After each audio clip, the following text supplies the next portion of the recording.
அறிவிக்கின்றான் உங்களை இதர மக்கள் என்று எதுக்காக சொல்றான்? பெருமை கொள்றீங்களே, அதற்கு அறிவிக்கின்றான்.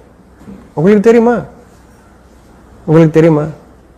பலர் இருக்கிறார்கள், உயிரே போனாலும் சொல்ல மாட்டாங்க விஷயத்தை. எந்த விஷயம் என்னோடு அழிந்து போகட்டும் அப்படின்னு இருக்கிறவங்க எவ்வளவு பேர் இருக்கிறாங்க. உங்களால் ஒருபோதும் நீங்கள் அறிய மாட்டீர்கள். அப்படி அவங்களை உறுதியாக வச்சிருக்குது அவருடைய இறைவன். அப்போ ஒரு விஷயம் வெளியே வரணும், வெளியே வரக்கூடாது, முடிவு அவருடைய இறைவனிடத்தில். நீங்கள் நினைப்பது போன்றல்ல. பெருமை கொள்ளாதீங்க. ஒவ்வொரு மனிதனும் தனி, ஒவ்வொரு மனிதனும் தனித்தன்மையானவன்.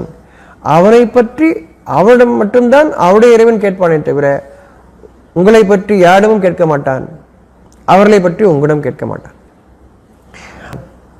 பெருமை கொள்ளாதுங்க. அப்படி பெருமை கொண்டவளா இருந்தீங்கன்னா உங்களை போக்கி விடுவான். நீங்கள் எதையெல்லாம் எங்களுடைய பெருமைகள் என்று கூறிக்கொண்டிருக்கீங்களோ அனைத்தையும் போக்கி விடுவான். அது எதுவுமே உங்களுக்கு உதவாது. போக்கி விடுவான் என்னது? உங்களுக்கு எதுவுமே உதவாது, எதுவுமே உதவாது. உங்கள் வாழ்க்கையின் சூழல்களை அதை சந்திப்பீர்கள். பெருமை கொண்டவர்கள் சந்திப்பார்கள், எனக்கு எதுவுமே உதவலையே அப்படின்ட்டு சந்திப்பீர்கள். எந்த பெருமை நினைச்சிட்டு இருக்கீங்களோ, அது உங்களுடைய பாக்கியம் நினைச்சிட்டீங்களோ, நீங்கள் அதுக்கு வாரிசு நினைச்சிட்டீங்களோ, உங்களை நீக்கிட்டு தான் நாடியவரை உங்களுக்கு பதிலாக அமைப்பான்னு சொல்ற. பெருமை கொள்ள வேண்டாம். அடிப்படை ஒவ்வொரு மனிதனும் தனி. குடும்பங்கள்லே ஒருத்தர் படிச்சிருப்பாரு, ஒருத்தர் படிக்கல, ஒருத்தர் அதிக சம்பளம் வாங்கக்கூடிய ஒரு வேலையில் இருப்பாரு, ஒருத்தர் குறைவான சம்பளம் வருமானம்.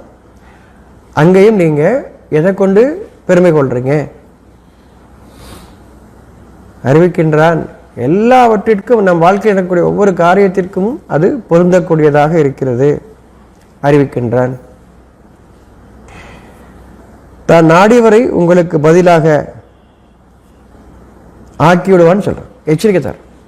இன்னும் அறிவிக்கின்றான், உங்களுக்கு வாக்களிக்கப்பட்டது வந்துவிடும், தடுத்து விட முடியாது. என்ன வாக்கு கொடுத்திருக்கிறான் ஒவ்வொருத்தருக்கும்? நீங்கள் செய்தவற்றை அவன் பார்த்தவனாக இருக்கின்றான். நீங்க என்ன மனசுல நினைக்கிறீங்களே, அந்த எண்ணத்தோட வாழ்ந்துட்டு இருக்கீங்க, அதுக்குரிய கூலி உண்டு. அதான் அவனுடைய வாக்கு. எண்ணத்திற்குரிய கூலி உண்டு.